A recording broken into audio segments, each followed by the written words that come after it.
Behind the Shades.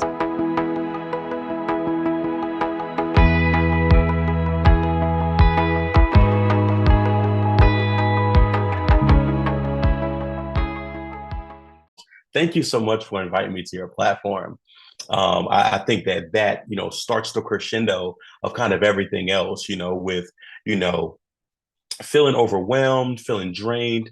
One of the things that I've been learning about here lately is energy vampires, to whereby some people will come into your life solely for the purpose of sucking the life out of you, literally.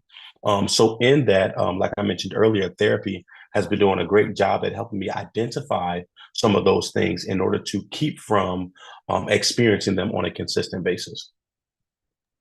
I'm the same way. I look back at, let's say, my 20s, and I had a lot of people around me, but they were the wrong type of people. And man, That's the I bar. remember it is, right? And I remember I would look at my phone and I'd be like, oh Lord.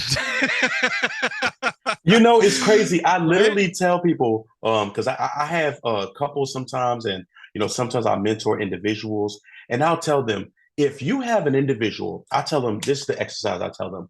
I said, I want you to think of your three closest friends. No, I'm sorry, your five closest friends. Say, well, and I don't have five close friends. All right, well, think of your three closest friends. Well, I don't have three close friends. Well, think of your close friend. Well, I don't have a close friend. Then you might be the problem.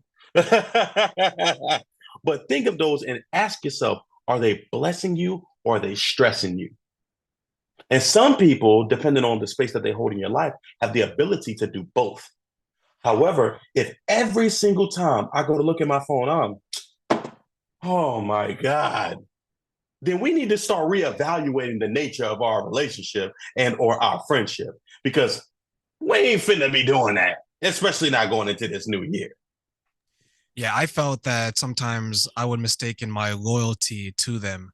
Because you know what it is like, you have a friend that you grew up with and you're like, oh, we've been friends, we've been boys 10, 15, 20 million years. Mm-hmm. And then you reach a point, at least for me, I reach a point in my life as I grew up, I was like, why am I, who is this person? Like, why are they really around me? And then Mm-hmm. you begin to evaluate it. And then, as you mentioned, right, they don't bring any substance to your life. It was just someone that we were cool together in the club when we were chasing girls. And now it's like, I don't really want to do that anymore, right? Let me tell you, one of the greatest lessons that I learned, and I think this kind of goes into the leadership portion of our discussion. What I learned as a leader, especially on social media, having such a massive platform on TikTok to the tune of 1.5 million, right? What I've learned is that people will be around for the glory, but they don't want to be around for the story, right? And one of the greatest lessons that I learned is that everybody can't go where you're trying to go, because where you're trying to go requires something different from you. And when those individuals don't see the value in what you're doing, and or they can't see the vision of where you're going, they're less likely to handle it the same way that you would. So whereby they're snapping out, doing crazy things, and you're like, "Well, wait a minute, what are you doing? Do you not, value me as a friend, that you're gonna mess up this amazing opportunity that I have?" They're looking at it as, "Oh, that's just something fly by night." When you're like, "I didn't work so hard, I didn't put in so much work. I've been networking, I've been, buying the right clothes, or trying to be in the right environments, right?" And then you get to this point and they just fumble the bag. And sometimes they'll fumble the bag for you long before even you can. And you have to ask yourself, is this person blessing me or is this person stressing me? And sometimes that person is a close friend. Sometimes, excuse me, that person is a husband or a wife or an intimate partner. And worst of all, and this is the one that I've seen trending the past like 18 months, that person is your parent, that I've can't seen that. go where you're trying to go, because your mindset is like, well, nah, I got to make sure I put moms or put dad or auntie or uncle. When the reality is that that's not your responsibility. Who you decide to do for, who you decide to share that space with, right? That is your right to do so. And in recognizing that they can't go where you're trying to go, people be like, oh, well, that's your mom, that's your dad, da, da, da. Not realizing that sometimes those relationships are the ones that are dragging you down, keeping you from getting to where you're ultimately trying to go. And that's rough. That's a rough one. That is tough because most people probably are not as loyal to their parents as anyone else. That's true. Right? They're Very protectors true. and they brought us into the world. I remember reading a story or watching a story, whereas this person, they were single child and they were taking care of their mother because their parents had divorced. And he put his life on hold. His dreams died.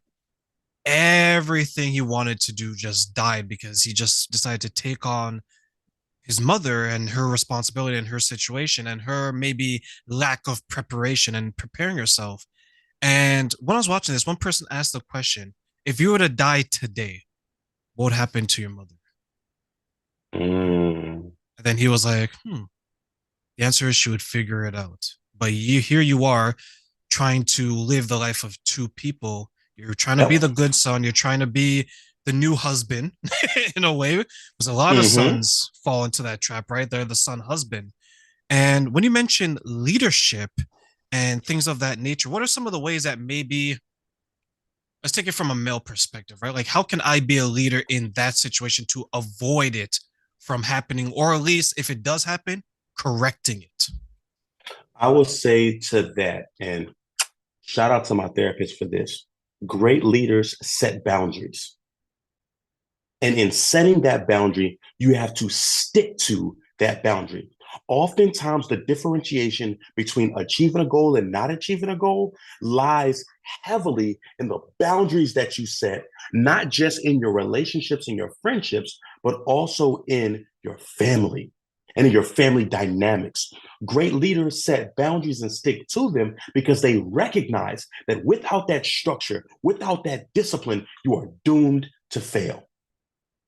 I remember there was a time where, and anytime I tell this story, I make sure that I mention that, my mother, in rekindling our relationship, because I like to make things personal, right? When we rekindled our relationship, I had a very tumultuous childhood, a lot of physical abuse. There was a little bit of sexual abuse, not from my mom, but just, as I was growing up. But the physical abuse came from my mother. Now, she has since been clean for over 15 years, and I'm so super duper proud of her. However, when she came back into my life, she was coming back into the life of a different child. Now I'm a grown man. I had two of my three children at that point. So I said to her, hey, listen, I want you to understand that I'm not the 16-year-old, I'm sorry, a 13 to 16-year-old child that you once knew. I'm a grown man now with kids and responsibilities. So you will not do to them what you did to me and my brothers growing up. Because I want you to understand it is my responsibility to protect them. That was the first and only day that I've ever called my mother by her first name. And I'm not gonna lie, bro, I was scared as hell. I was so scared. But I was like, listen, and I said her first name. I said, these are my children. And if you attempt to do to them in any way, shape, form, or fashion what you did to me and my brothers, you will never see them again because they are my responsibility to protect. And if I have to protect them against you, so be it. And the look on her face was just like, oh, he is serious. So now we don't even play those types of games. When she wants to see her grandchildren, she makes it known. When she wants to FaceTime her grandchildren, she makes it known. And she always keeps her promises. Sometimes we got to learn to stand up to our parents because many of us harbor and hold that childhood mentality. Oh, I don't want to disappoint mom, or I don't want to disappoint dad. I don't want to make them mad. Well, guess what? I pay all my bills. You know what I'm saying? That brand new 2020 that's sitting outside, I'll pay for that. This 4-bedroom house I live in, I'll pay for this. You know what I'm saying? Them children that need school clothes and all that, I take care of that, not you. So I want you to understand there's some things that's not going to take place. And in doing so, it's not just, and I really want to hone in on this. So for everyone that's listening to the sound of my voice, that's going to watch this, as well as listen and consume this, I want you to understand it's not just about setting the boundary, it's about keeping to the boundary. Because you have some that will look at that boundary like, you tried to say, what? I'm so and so. I'm so and so. Well, guess what? I'm me. And either you're going to adhere or you're not going to be in my life. And recognize what you're asking the universe for. Because some people, they'll ask the universe for something, but then when the universe actually grants it, they're like, oh man, this is too much. You know, it's almost like be careful what you wish for because you just might get it, right? Because the energy that you're putting out there consistently into the atmosphere, that's what you're going to get to come back to you. So don't just, there was a song, I believe it was either Meek Mill or Drake, one of them said this. He said, I'm the type to say a prayer, then go get what I just prayed for. Then what you pray for it for? If you're going to circumvent the blessing, you know, because what we don't realize is that when we pray for things or when we ask for things, and I'm not very religious, but I am spiritual. I do want to put that out there. But when we ask the universe for things, when we make I'll put it this way, when we make declarations over our lives, right? We have to understand that there are times where we're going to have to elevate ourselves in order to become the person that we need to become in order to get said blessing. It's the same with boundaries. Sometimes in setting a boundary, we may not be the person that we need to be in that moment, right? To hold steadfast to that boundary. However, if we're actively doing the work, it's almost effortless. I'm glad you mentioned boundaries and making sure that we adhere to it. It took me a while to start to enforce the boundary because anyone could come up with a boundary, right? Don't talk to me this way. Don't touch my food when I leave it in the kitchen. That chocolate cake in the fridge, that's mine, has my name on it, all this craziness, right? But when I knew I wanted my boundary was I broke free of seeing myself as a child around my family instead of I'm an adult man now. So you need to treat me as such. And you made a fantastic point when you said that there's still some people well into their 30s, well into their 40s, maybe even in their 50s, saying that I'm still my mom's son. I'm still my dad's little boy. But Yep. if you're gonna look at yourself that way, everyone's gonna look at yourself that way. And that's the Yep. importance of the boundary. So for you, when you had that conversation, was it difficult for you to say, or do you think it was more difficult for her to hear it? Honestly, I think it was more difficult for her to hear it because we have this idea of, and I think it took for me to become a parent to realize that many of our parents, now I'm 31, but many of our parents, while they may not have done what we thought was the best, in a great deal of instances, they did the best with what they had, right? Now we can hold space for them being successful versus them failing, right? The reason why I believe it was harder for her to hear is because of the mentality that she had and the eyes that she was viewing me from. She was viewing me from teenage and adolescent eyes, whereby I was viewing her from adult eyes, from the standpoint of I'm a parent now. I'm actively serving this country in the United States Navy. I have a career. You know what I'm saying? And that's not to jive on anyone that has a job, but I have a career now. Essentially, what I'm saying is that my life is set up now. I got a family. So, in that, what I wanted to show her is that I'm the leader of my household. And I want you to understand that just as well as I will protect them from the world, I will protect them from you too. And I think it was hard for her to hear in that moment because I had never, and I don't want to use the word stepped because I don't like the framing of that. Um, assert. I had never asserted myself in that manner. And then, like I said her first name. That was scary in and of itself. I was like, am I like I said it, but I was just like, oh, this ain't gonna smooth over well. But I was so like the conviction that I had and in my opinion, the reason why I said it was more important than what I perceived her reaction to be from it in the long term. So I felt like it was worth whatever came along with that. And I felt like either one or two things could happen. Either one, you're going to say, okay, I respect that. And we chart a pathway forward to ensure that you are in your grandchildren's life. Or two, you were going to do what a great deal of parents have historically done to their children, which is gaslight them and make it seem as though I'm the parent. You don't talk to me like that. Well, guess what? I'm the parent now. I got children now that I got to take care of, that I'm responsible for. So all your children, they grown. They out doing their thing. 5 of the 6 of my brothers in the military. You know what I'm saying? One of them just retired, and one of them ended up getting out short of retirement. All great jobs, all have families. So I don't want to say your quote job is done. It's more so now you got grandchildren. These are who you have to, and the misconception that a lot of grandparents have is that they feel like they got to quote make up for lost time.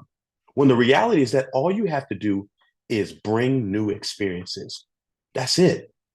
Don't try to correct with your grandchildren what you got wrong with your children, because guess what? Your children are going to see it and they're going to call you on it, or at least some will. Some will, they'll talk about it. They ain't going to talk about it to you.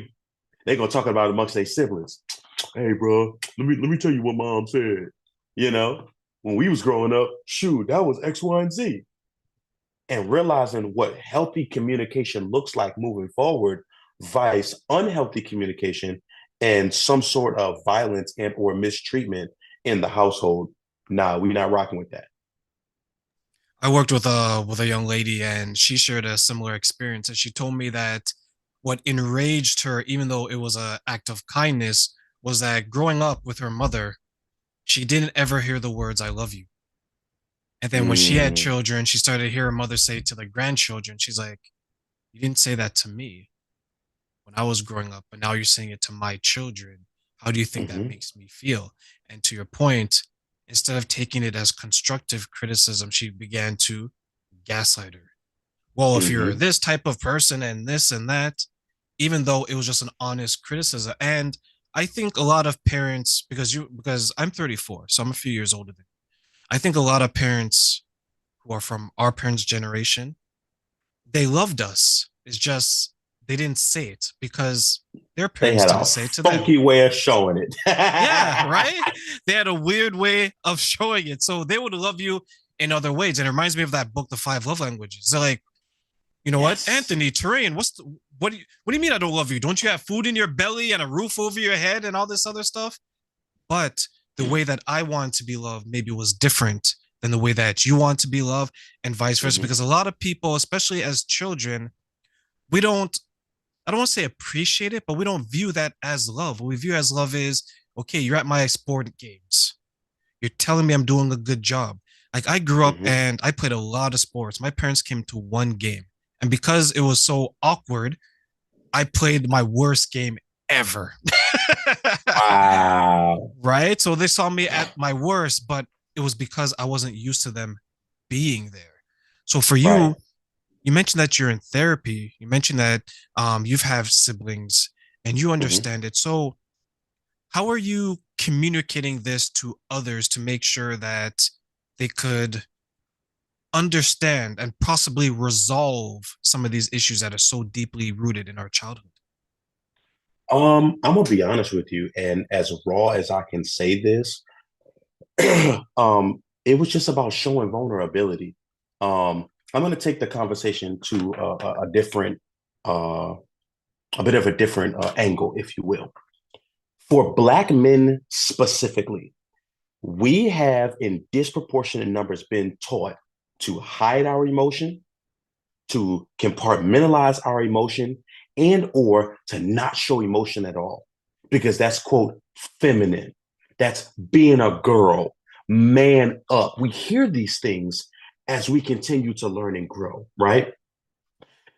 And what happens is we take them into our young adulthood to whereby we have these experiences that force us to again not show that emotion, compartmentalize, completely invalidate our we essentially get the training as children to go into our young adulthood to gaslight ourselves. And then we become full blown adults. We're now emotionally unavailable.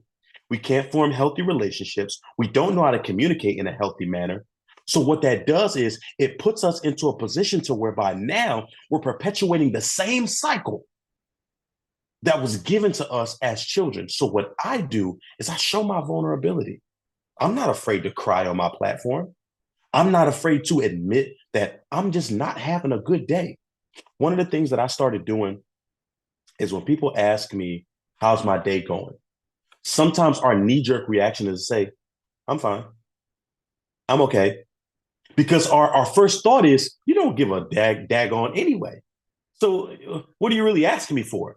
And what that does is it protects my mental, because if I tell you I'm not doing well, guess what that does? It puts me in a vulnerable position, because now what are you going to do with that information? It could be like, well, no, I actually had a pretty crappy day. Okay, all right, well, you're strong, you'll figure it out. Wait, huh? Now I'm in a deeper vulnerable state because I just opened up to you and you just mishandled it. So what I teach and what I show is that it's okay to be vulnerable. And one of the greatest lessons that I've learned, well, statements rather, that I've heard that blossomed into a lesson. My grandmother, God rest her soul, she said this to me. She said, son, it's okay to not be okay. But what's not okay is to stay that way. And I was just like, wow, that's deep. Let's unpack that. Because many of us are taught that it's not okay to not be okay, right? And for her to say it's okay to not be okay, I'm like, well, wait a minute. I feel some type of way. You know what I'm saying? The question then becomes, how are you going to take and transfer that anger and aggression into something more productive? So what I tell my mentees is, after you've addressed your emotion, right? Don't get frustrated anymore. Get focused. Figure out how you can change and change the trajectory of that negative energy and transfer it into something positive. Do something that brings you joy. I know for me, going down to the beach brings me joy. Just being by the water, being able to listen to the waves crash and just flow freely through thought. Another thing that I do is I listen to jazz instrumentals. I feel like the saxophone is by far one of the most phenomenal instruments known to man. Shout out to all my sax players. Um, but that's what brings me joy. That's how I recenter myself, refocus what I have going on. So I teach people to figure out, what is it that brings you joy? What is it that brings you down when you're at your most heightened state of frustration, of irritation, of infuriation? What brings you down? And oftentimes for me, it's just being vulnerable with myself, keeping myself from gaslighting myself and saying, you know what? You deserve to be upset. You have every right to be upset. Now the question becomes, what are you going to do with this energy? What are you going to do with all of this frustration? Well, you know what I did? I went and I wrote a book. I said, you know what? My childhood was freaking horrible. I went through all of this trauma. Well, what am I going to do? And I sat up in college. And again, the main lesson that I teach is that you are the conductor of your life. And this train is going to leave the station and go to its next destination, regardless of whether you want it to or not. It's called getting older. So every year your train moves. Now, how frequently within that year your train moves is completely up to you. And that's based on the goals that you go after, the goals that you set, the smart goals that you set, right? So within that year, where are you going? However, my thing is this: for the people that will seek to be in your life, for the people that will seek to try and come into your life, right? You have to ask yourself and then ask them, are you just going to be someone that watches the train as it passes? Or are you going to board this train and contribute? Because many of us have people that are along for the ride, but they're going to get off when you break down. When you break down, oh, they don't want to ride no more. You've served your purpose. So now you ask yourself, like, wow, Well, you rolled through 3 different states with me. We only got 4 states, but they'll get off long before you get to your final destination. And I pray for that. The second leg to what I teach is I pray for separation. January 1st of every year, I don't do the New Year's resolutions, and I don't do that. I don't make New Year's resolutions. I make New Year's realizations. And I pray the same prayer, and I've prayed the same prayer for the last, oh, yeah, in 2023, I graduated college in 2014, high school in 2010, 13 years. The past 13 years, I've prayed this exact prayer. Lord, into the universe, anyone that's in my life that doesn't need to be there, take them out. Now, with prayer, you got to be specific. I'm not saying kill them. Let's be clear. I'm not telling you to tell God in the universe to kill people. No, I'm saying remove them from my life because I know me. I got a big heart, right? And I'm hard headed. So sometimes one of the hardest decisions that we are to make is the one that we know we have to make. And I'm like, nah, I'll give them another chance. It's quite all right. That's that big heart. But those of us that have big hearts, we get crapped on the most. We get crapped on the most because people look at that like they take our kindness for weakness. You know what I'm saying? They mistake our grace for, what's the word I'm looking for? Being naive. And it's like, no, no, no, no, no. I was just being the good person that I know to be. You mishandled me as a person. I'm not going to alter the person that I am because you couldn't see the value in my friendship. You couldn't see the value in what I had to offer, not just you as a person, but you as a friend as well. So I teach them to be vulnerable. I teach them to set boundaries, and I teach them to be authentically themselves. Because at the end of the day, you were born an original. How dare you attempt to live your life as a duplicate of somebody else? When I moved out of my parents' house in my 20s, I went through that exact situation. And Mm, it made me realize that I was a poor judge of character. And the reason why I say that that's real. is I was justifying to myself that Mm-hmm. Terrain, you're a good guy. You're a nice person. Give this person another opportunity. Sure, they've Mm, burned you. Sure, they've taken resources from you without replenishing it. Sure, they've borrowed money and they haven't paid it back, right? that's a big one. It's okay because you're the nice guy. You're trying to maintain the friendship. You don't want to rock the boat. And then something happened. I needed Mm, assistance. I needed help, right? And I'm not saying that it's an IOU, but everyone knows when you help others, the first people you go to are those that you helped. mm-hmm. Text messages didn't get answered, calls didn't get returned, doors wouldn't open. I had Mm, to figure it out. But the best thing that ever happened to me in that situation, the person who wasn't a friend but was an acquaintance said, Terrain, what is it that you need? My eyes was opened. I was like, mm, this guy is my true friend. And here I am putting him in a category where I'd even consider him a close friend at that point. mm-hmm. And that made me understand that it's not how long you've known the person, it's how well you know the person. What are Mm-hmm. your That's thoughts? real. That's real. And one of the things that I say with that is I confront the thought process of it's an IOU, right? Because this is the way that I put it. Relationships are about reciprocity. I'm not just going to do,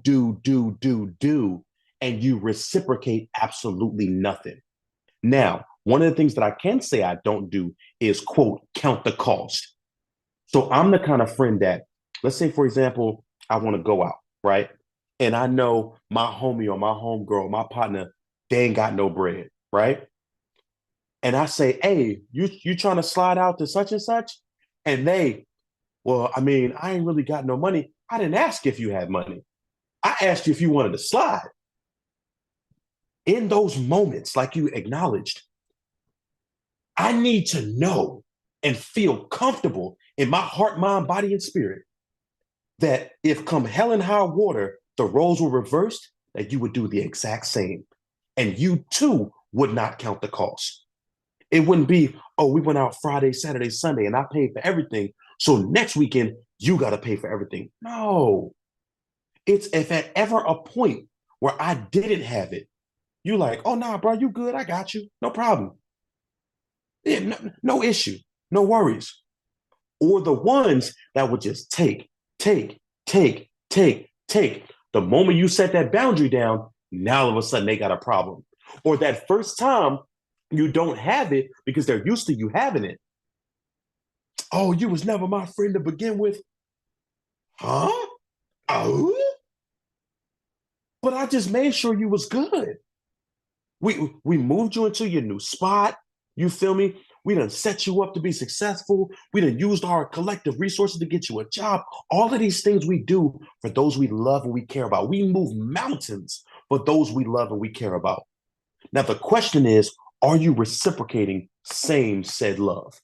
If not same, how it is that, and you mentioned this earlier about the love languages. Don't love me the way that you want to be loved. Love me the way that I need to be loved. And then we can't be afraid to have these tough conversations with our friends. Many times, what happens is, and I say this all the time, especially on my live streams, the difference between communication and miscommunication is conversation. Are we talking to the people that we say we love and we care about? When my friends do something that I don't like, I'm not the pacify you type of friend. I have a quote: pacification is never an adequate substitute for honesty. I don't give a doggone how you finna feel about it. But I'm not finna pacify you with a lie to make you feel good. And you, let's use this example. If you walk in my house and you step on my foot, and I say, oh, no, man, you good. That's Monday. Tuesday, you do the same thing. Nah, man, you good. Wednesday, you do the same thing. Nah, man, you good. Thursday, Friday, Saturday. It finally gets to Sunday. Now, bro, stop stepping on my foot. What's wrong with you? They're looking at it like, well, you didn't say nothing all of these other days. I'm the kind of person, you step on my foot on Monday. Hey, big dog, what's good? You all right? You got some big old feet. That hurt. I got bunions. You know what I'm saying? You know what I mean? Nah, we're not doing that. Watch where you walking at, big dog. You know, we can't be afraid to have those tough conversations because here's the deal. As you learn and grow with an individual, your nonsense becomes their nonsense. Their nonsense becomes your nonsense. And I'll be honest with you, I'm not going through some nonsense with a person that's not reciprocating the love that I'm giving to them. I know I'm a phenomenal friend. There's this this sound on TikTok, and it's a guy. You know, he's on a podcast. I can't remember what the podcast is, but he said, "If you're my friend and you mess me over, you do me wrong, right? You've now lost me as a friend in your life. I don't have to talk about you. I don't have to go dragging your name through the mud. You losing me in your life is punishment enough. And if you don't feel that way about yourself, you're not providing enough value as a friend. I'm the kind of person I want all my friends to eat. Perfect example. I got an email today. Now, I'm more of a educational content creator. Maybe it could veer into like family content and history, right? I got a friend, he's a psychologist. He's in like the mental health, therapy kind of space. I received an email for an opportunity for influencers that do the type of content that he does. I called him immediately. Hey, bro, I got an opportunity for you.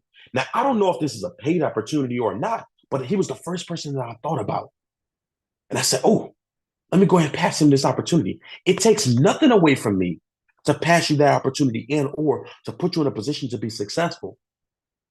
What people do oftentimes is they say, well, I can't help them because then it's going to take away from me. And I'm like, well, is it really though? Especially when you can't even adhere to the opportunity that's being given. And that's the kind of mentality. And those types of people, you got to get away from them. You got to get away from them. And in identifying what those, and we talked about this earlier, what those triggers are and setting those boundaries, you start to recognize when a person is communicating and or reciprocating negative energy. And you got to listen. The signs are everywhere. We just got to listen. I let everyone know that one of the quickest ways to improve your state of mind, remove negativity from you.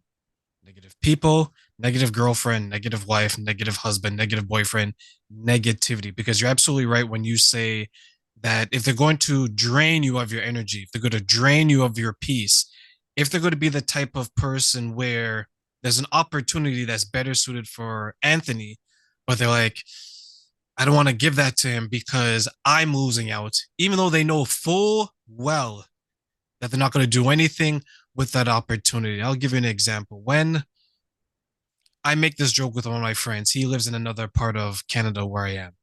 And I said, my dream is for all my friends to be successful like you, right? You want all your friends to eat. I was like, we're going to start our version of the G Unit mansion. Everyone's going to have their own part in there, 52 bedrooms, Mike Tyson's former crib, everything, right? And I say that as a joke, but that's how I want everyone to succeed. And Mhm. some people, as I got older, and you kind of touch on that, they began to not improve. They were still the same way in high school. They still wore the same type of Mhm. shoes, the same type of pants, the same type of shirt. They behaved the same way.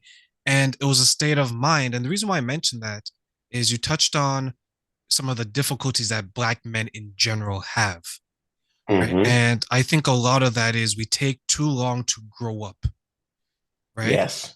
A lot of things that we talk about is still like infantile, like, our crib, referring to a baby, my Mhm. shoes, my bottle, my all this other things is like the state of mind of a young child. And Yep. when we're looking at it, I know the advice that I would give maybe a lot of Black men who are listening, like, talk to them, Anthony, for a bit. What would you want to share to them to help them see that they can rise above some of the struggles that we go through in general on a consistent basis? Express yourself, brother. Plain language. Express yourself. Do not be afraid of your emotion. We can hold space for. We had the conversation on my live the other day, and it was an all Black male panel. Those of us that were raised on love versus those of us that were raised on survival. So when I say express yourself, I'm gonna go back to the story that you mentioned earlier about how you were so used to your parents not coming at the game that they did come to, you did horribly in, right? I was sort of the same way. I was used to looking in the stands and not seeing anyone there and using that frustration as my energy to propel me forward, to go and run down that track or run down the field and you know just really go hard at what it is that I wanted to do, right? When I had to put this also too into perspective, not everybody wants to see you be successful, and that's okay. What hurts the most, and again, I'm glad you touched on it, sometimes it'll be those that you will least expect to be there for you. We got to stop focusing so much on the people that we want to be there and celebrate those that actually are, because we do them a grave disservice when we don't acknowledge them, when we don't give them their flowers while they can still smell them, of all of the love and support that they've rendered to us over the years at those same events that we said we felt some type of way about that nobody attended. So now they're looking at that like, well, I was there. What do you mean nobody was there? I was there. But in your mind, you're not trying to invalidate their presence. What you're saying out loud is that the person that I wanted to be there wasn't. So when I say express yourself, brother, what I mean by that is don't allow the conventional forms of society and or the conventional stigmas of society and or stereotypes. I think that's a better word to use. The stereotypes that are permeated within our society. To say that you're weak, that you're less than a man, that you're what's the word they're using nowadays? That you're sassy. You have every right to express yourself, and your emotions do not make you weak. Crying, oh my gosh, I learned this when I was in college. Crying is one of the greatest signs of strength that you will ever exhibit because you are literally releasing visually that negative energy out into the atmosphere. Dr. Eric Thomas says, if you're going to cry, get something out of it. Les Brown, he says, are you going through it or are you growing through it? And that's what I take with me. So when I talk to my young brothers, I've mentored hundreds of young Black men, literally. And to God be the glory and all praise to the ancestors for this. The common denominator that I've seen outside of family trauma and things of that nature is literally the viewing of emotion, how they specifically hold space for not just other people's emotions, but more specifically for their own. And many of them, like myself, I'll be the first to admit, we gaslight ourselves. We tell ourselves, nah, you ain't got time to be emotional. You ain't got time to cry. What you crying for? Those man up, be a man, when the reality is that in being a man, men take accountability, right? Men address their trauma. Men learn and grow at a rate that may not be the status quo. That's what men do. However, many of us, watch this. This one really messed me up.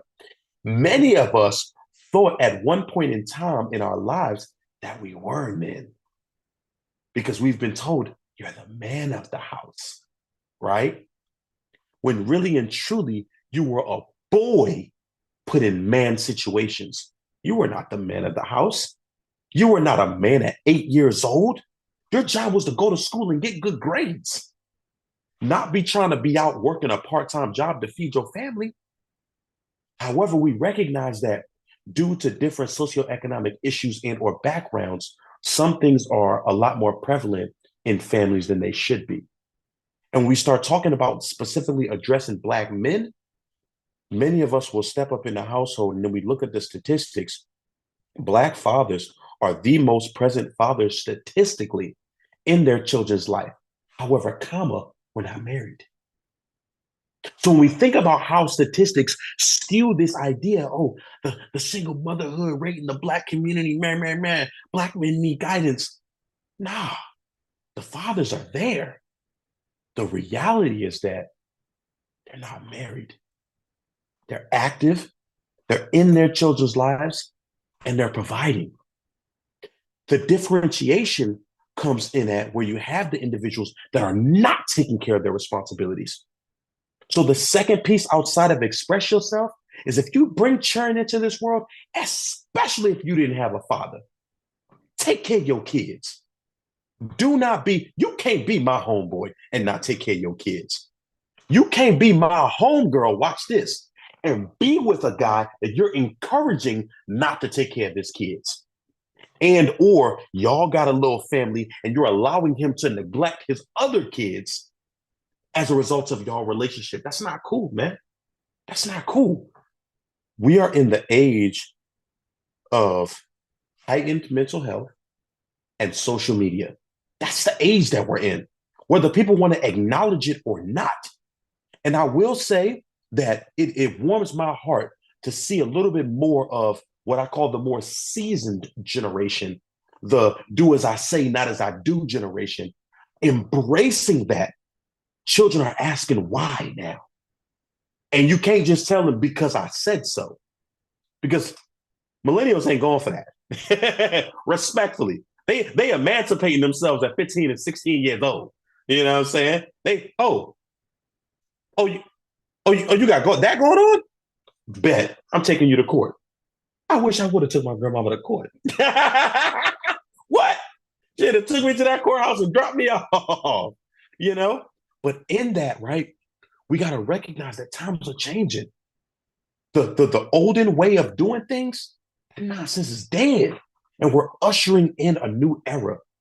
So express yourself, take care of your kids, and be authentically you. Be authentically you. One thing I want to add in there to piggyback off what you said is the accountability piece, because you highlighted fathers who are doing well in the household, taking care of their children. And that was a beautiful article that I read. It came from blackdemographics.com, where it highlighted that was highlighted fathers, black fathers are statistically the ones that show up the most in their child's life, everything. Because when you look at the media or how it's presented, how it's wrapped, you would think that we're at the bottom. And another thing is, I forget which artist said it, but he says he doesn't have any friends that has child support issues or anything of that nature. You're absolutely right. Take care of your responsibilities. If you grew up Mm-hmm. without a mother or a father, break that cycle. Generational trauma is so strong in our community. We look at it as, Mm-hmm. I don't have time to deal with it, like you said. I'm the man Mm-hmm. at 12 years old. I'm the Mm-hmm. man at 14 years old. And then when you actually reach the age of manhood, let's say in your 20s or anything like that, you somehow revert back to being a child Mm-hmm. because you don't take responsibility. You can have a child here, a child there, and just neglect and lose focus on what is more important, because it definitely does take a community to raise a child. You want that child to be in the best position possible. So, Anthony, as we Absolutely. close, what do you want to leave with our audience today, at the end of our interview right now? I want to leave this. There's a quote. Actually, I'm going to give you two quotes. The first quote is by Ralph Waldo Emerson, and it says, "Don't go where the path may lead. Go instead where there's no path and leave a trail." Many of us have to recognize that in breaking the cycle, especially the traumatic cycle in our lives, we are blazing the trail to chart a new journey. Many of our great uncles, great aunts, et cetera, this is foreign to them. So you're going to be met with apprehension. Don't just go the comfortable route. Go instead where there's no path and you leave a trail. I believe it was Tupac that said this. I may not change the world, but maybe I can spark the mind of someone that will. And I take that with me, not just as a father, not just as a friend, not just as a man, but as a human being inhabiting this earth. The second quote is it's an old African proverb. It says, "Speak and the people will listen. Speak their language and they will understand." When we start thinking about trauma and healing and therapy and mental health and all of these things, right? We have to recognize that to many people, we are just speaking. We aren't necessarily speaking their language. So allow people to speak their language so that you can understand how best to assist them instead of taking this carbon copy idea of, oh, I read this book, I went to this university, I got all of this knowledge, and it ain't help you a plug nickel at all. I remember one story before we go. Before now, I have a daughter. My daughter's my oldest, and I have two sons. And before my daughter was born, there's this book called "What to Expect When You're Expecting." Right? It's like the pregnancy book, right? And at the time, my children's mother and I, she was my wife then, she's my ex-wife now. We read the book together, but I read it two more times after that, and I'm thinking to myself like, "Ooh, I'm equipped. I'm ready to be a father." And then my daughter was born, and of that, I'm talking about that book is thick. You hear me? Of that book, I maybe used two things in that book for all three of my kids, and my daughter is about to be 7 years old come the 18th of this month. And it just blew my mind because I'm thinking like this is supposed to be the book, the manual. When the reality is that there is no manual to this thing we call life. There's no set, rules, guidelines, and procedures. There's laws. Let's be very clear about that. Don't be out here breaking laws. Somebody Anthony told you not to follow the law. I ain't tell you not to do that. What I'm saying is that how we chart the course of our lives is determined upon what we want out of life.